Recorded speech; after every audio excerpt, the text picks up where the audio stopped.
बिस्मिल्लाहिर्रहमानिर्रहीम। Welcome to easy mathematics by SR. आज इस वीडियो में हम डिस्कस करेंगे चैप्टर नंबर 4 कैलकुलस पार्टीशन।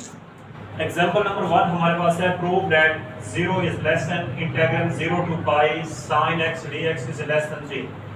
हमारे पास एक फंक्शन गिवन है और इंटरवल भी गिवन है। इसको हम प्रूव करना है कि इस फंक्शन की वैल्यू 0 से ग्रेटर होती है और इसकी वैल्यू 3 से लेस होती है। बेसिकली इस फंक्शन में, इस क्वेश्चन में हमने इसका लोअर सम फाइंड करना है और इसका अपर सम फाइंड करना है और इसमें रीमान इंटीग्रेबल की डेफिनेशन के मुताबिक इसकी वैल्यूज पुट कर दें।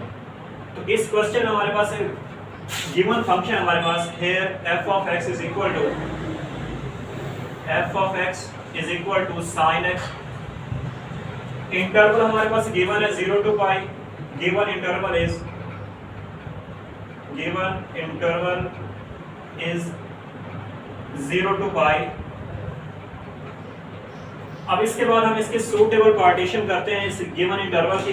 लेट सूटेबल पार्टीशन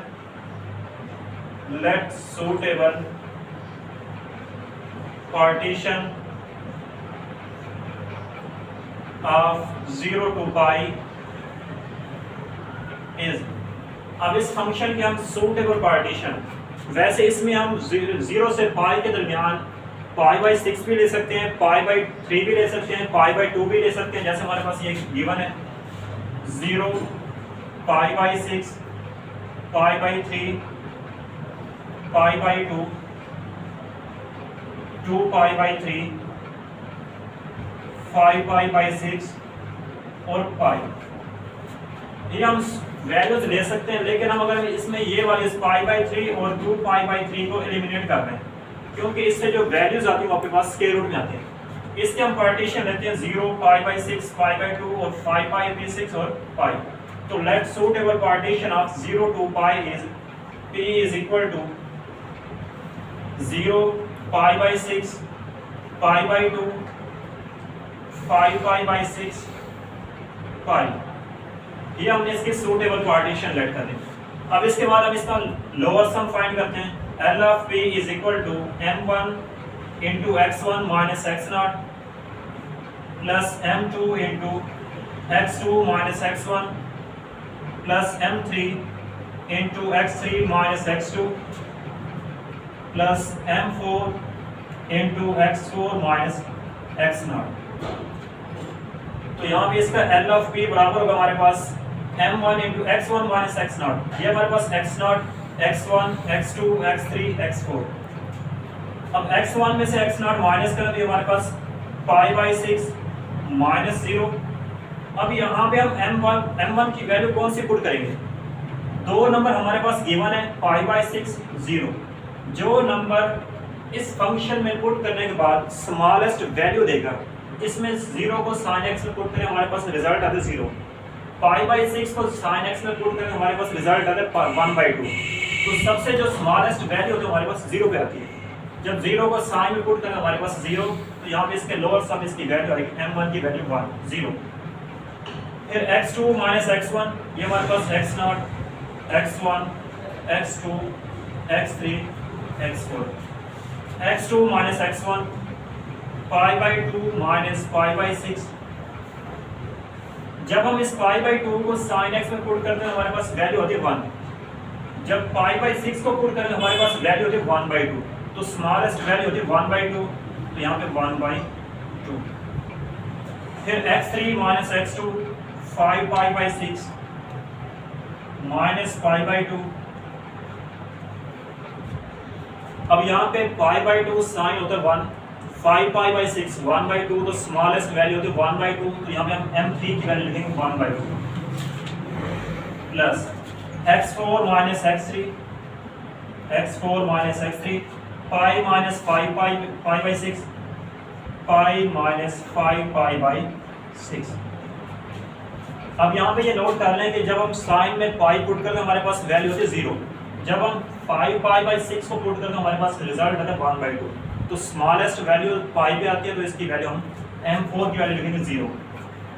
जब ये 0 इससे मल्टीप्लाई हो जाए इसका रिजल्ट 0 आएगा प्लस 1/2 into इसका एल से हमारे पास आएगा, ये इसको मल्टीप्लाई कर ले अंदर, pi by 4 minus pi by 12 plus 5 pi by 12 minus pi by 4।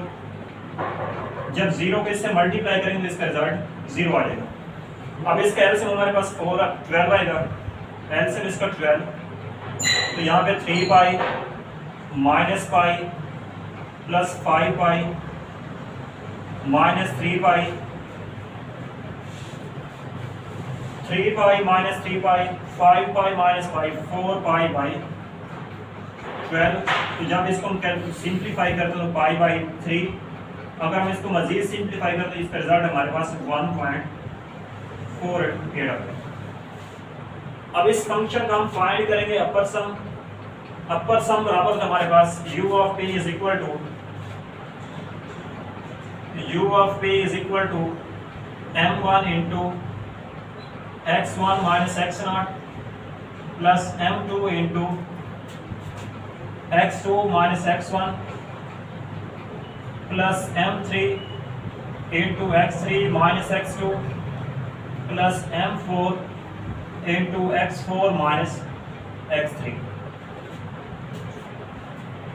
x1 minus x0 5 pi by 6 minus 0,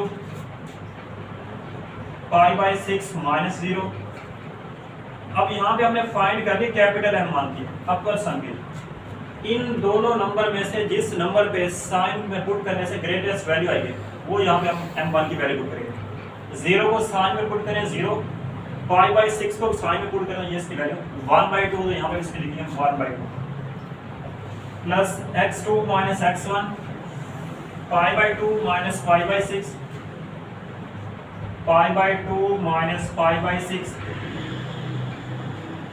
अब इन दोनों नंबर में से हम जब पाई बाई 2 को पुट करते हैं 1 आता है, पाई बाई 6 को पुट करें 1/2, इनमें ग्रेटेस्ट वैल्यू 1 आती है, तो इसको हम यहाँ पे m2 की वैल्यू राइट करेंगे 1 plus x3 minus x2 5 pi by 6 minus pi by 2, 5 pi by 6 minus pi by 2।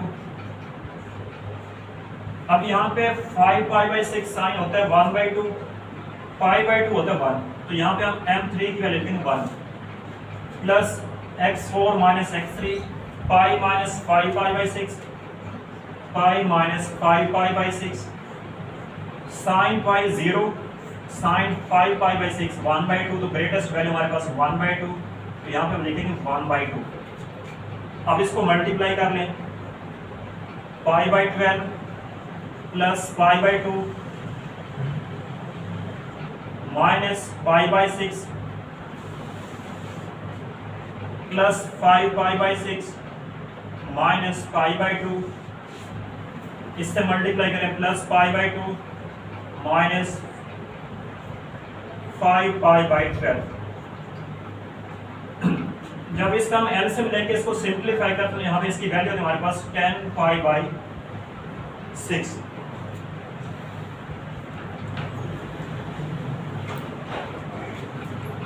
Ten pi by 6, 10 pi by 12, इसको हम ऐसे भी लिख सकते हैं 5 पाई बाई 6। अब जब इसको हम सिंप्लीफाई करते हैं इसका रिजल्ट हमारे पास आता है 2.68। यहाँ पे हमने इस फंक्शन का लोअर सम फाइंड किया तो इसका रिजल्ट आ रहा है हमारे पास 1.48, और इसी फंक्शन का हमने अपर सम फाइंड किया तो इसका रिजल्ट आ रहा है हमारे पास 2.68। तो रीमान इंटीग्रेबल की डेफिनेशन मुताबिक L of p is less than और equal to integral a to b f of x dx is less than और equal to u of p। अब यहाँ पे लोअर सम की वैल्यू 1.48 इज लेस देन और equal to 0 to pi sin x dx is less than और equal to 2.48। यहाँ पे हमारे पास वैल्यू आ रही है 1.48, यहाँ पे हमने प्रूव करना है 0, तो यहाँ पे 2.48 जबकि हमने प्रूव करना है 3। अब इसका मतलब है कि यहाँ पे sin x ग्रेटर है 1.48 से। अगर कोई भी नंबर सपोज करिए 150 है, अगर कोई भी नंबर 150 से बड़ा है तो एग्जैक्टली वो किससे भी बड़ा होगा, 0 से बड़ा होगा। तो यहाँ पे इसको हम लिख सकते हैं 0 is less than or equal to 0 to pi sin x dx is less than और इक्वल टू, अगर इस फंक्शन की वैल्यू 2.48 से लेस है, मतलब 248 से लेस है सपोज करें, तो इसकी वैल्यू एग्जैक्टली 300 से भी क्या होगी, लेस होगी। अगर आप सपोज करें कि मेरी जेब में इतने रुपीज़ हैं कि जो 250 से भी कम है, तो एग्जैक्टली वो 300 से भी क्या होंगे, कम होंगे। तो यहाँ पे हम लिख सकते हैं इज लेस देन और इक्वल टू 3, तो ये होता है इसका रिजल्ट।